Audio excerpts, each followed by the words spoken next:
Perkenalkan, saya Muhammad Nur Faizin, saya mahasiswa semester 7 kelas Korjo, ingin mempresentasikan rangkuman materi dari mata kuliah Sosiologi Pendidikan dengan tema sejarah perkembangan psikologi pendidikan. Yang pertama, pengertian sosiologi pendidikan. Sosiologi pendidikan merupakan cabang ilmu sosiologi yang mengkaji pendidikan sebagai fenomena sosial yang tidak berdiri sendiri, melainkan selalu berada dalam jaringan struktur sosial, relasi kemanusiaan, relasi kekuasaan, nilai budaya, dan kondisi masyarakat, kondisi ekonomi politik masyarakat. Pendidikan dipahami bukan hanya sebagai bentuk transfer pengetahuan, tapi sebagai arena interaksi sosial yang terbentuk dan dibentuk oleh masyarakat. Sejarah dan perkembangan sosiologi pendidikan. Sosiologi pendidikan, sosiologi ini ditemukan oleh Auguste Comte. Oleh karena itu, ia disebut sebagai bapak sosiologi. Ia dilahirkan di Münster pada tahun 1897. Dia adalah penulis sebagian besar konsep, prinsip, dan metode yang saat ini digunakan dalam sosiologi. Menurut Comte, yang dikutip oleh Zainal Arifin dalam bukunya Sosiologi Pendidikan, sosiologi mempunyai ciri-ciri sebagai berikut. Yang pertama, bersifat empiris, yaitu berdasarkan fenomena pengamatan dan akal sehat, yang hasilnya tidak bersifat spekulatif atau perkiraan. Yang kedua, ada bersifat teoritis, yaitu selalu berusaha menggenerasikan abstraksi dan hasil pengamatan. Tiga, bersifat kumulatif, yaitu teori-teori sosial dibentuk berdasarkan teori-teori yang sudah ada, kemudian diperbaiki, diperluas, dan disempurnakan. Yang keempat, bersifat nenotis, yaitu tidak mempertanyakan baik atau buruknya sesuatu fakta tertentu, melainkan menjelaskan fakta tersebut secara lebih rinci. Comte mengatakan bahwa setiap cabang pengetahuan manusia harus melalui 3 tahap perkembangan teoritis yang berurutan: religius atau imajinatif, metafisik atau abstrak, dan ilmiah atau positif. Sosiologi pendidikan muncul atas dasar ilmu sosiologi umum yang muncul pada abad ke-18.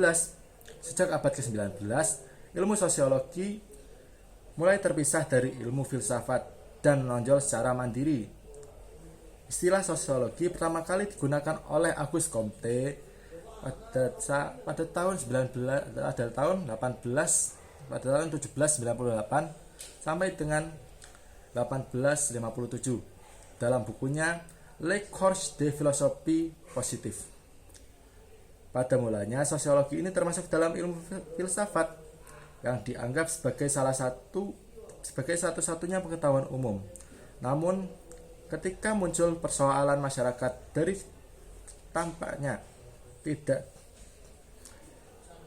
masyarakat yang dampaknya tidak dapat diselesaikan, ilmu pengetahuan, maka pada abad ke-19 muncul sosiologi baru yang dikatakan berkontribusi terhadap disiplin ilmu sosiologi pendidikan. Sejarah sosiologi pendidikan tidak dapat dilepaskan dari situasi sosiologis dari masa ke masa. Auguste Comte dianggap sebagai bapak sosiologi dunia yang meletakkan dasar yang sangat kuat bagi sosiologi. Ia menganalisis beberapa buku tentang sosiologi. Yang paling terkenal adalah Psikologi Positif. Dalam beberapa bukunya, Auguste Comte menuliskan tentang pendekatan umum dalam mempelajari masyarakat. Hal itu pun menarik perhatian ilmuwan-ilmuwan tentang sosiologi seperti Herbert Spencer dari Inggris yang banyak menulis buku termasuk The Principle of Sociology.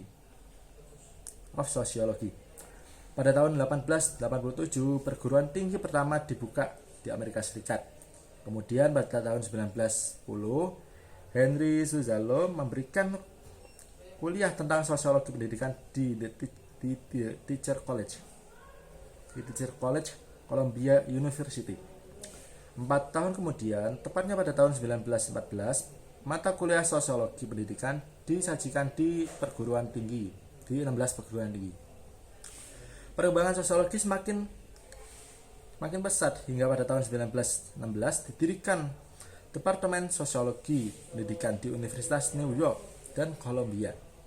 Pada tahun 1917, buku teks sosiologi pertama diterbitkan oleh Walter R. Smith dengan judul An Introduction to the Sociology of Education. Pada tahun 1923, Asosiasi Sosiologi Pendidikan dibentuk oleh Kongres Asosiasi Sosiologi Amerika. Dan sejak itu buku tahunan Sosiologi Pendidikan diterbitkan. Pada tahun 1938 sampai 1947, Sosiologi Pendidikan mengalami stagnasi. Faktornya karena pendidikan sosiologi yang digantikan dengan perkuliahan sosiologi. Untuk menghidupkan kembali sosiologi pendidikan, Institut Sosiologi di London mengadakan konferensi tentang sosiologi dan pendidikan pada tahun 1943 sampai dengan 1945. Dengan hasilnya banyak bermunculan buku-buku pendidikan yang diwarnai dengan sudut pandang sosiologi pada tahun-tahun berikutnya. Pada tahun 1960, sosiologi mendapatkan perhatian luar biasa. Mahasiswa di sini banyak. Perekonomian melaju pesat dan reformasi bisa dicapai melalui proses politik yang ada. Pada tahun 1962, Stewart menerbitkan pemikiran sosiologi pendidikan Mannheim yang berjudul An Introduction to the Sociology of Education. Tulisan Mannheim ini dimuat materi yang sebaliknya diberikan sebagai perkuliahan di lembaga pelatihan guru. Mungkin itu saja tentang materi yang saya tentang materi yang saya tulis, yaitu tentang sejarah sosiologi. Apabila ada kurang saya minta maaf. Assalamualaikum warahmatullahi wabarakatuh.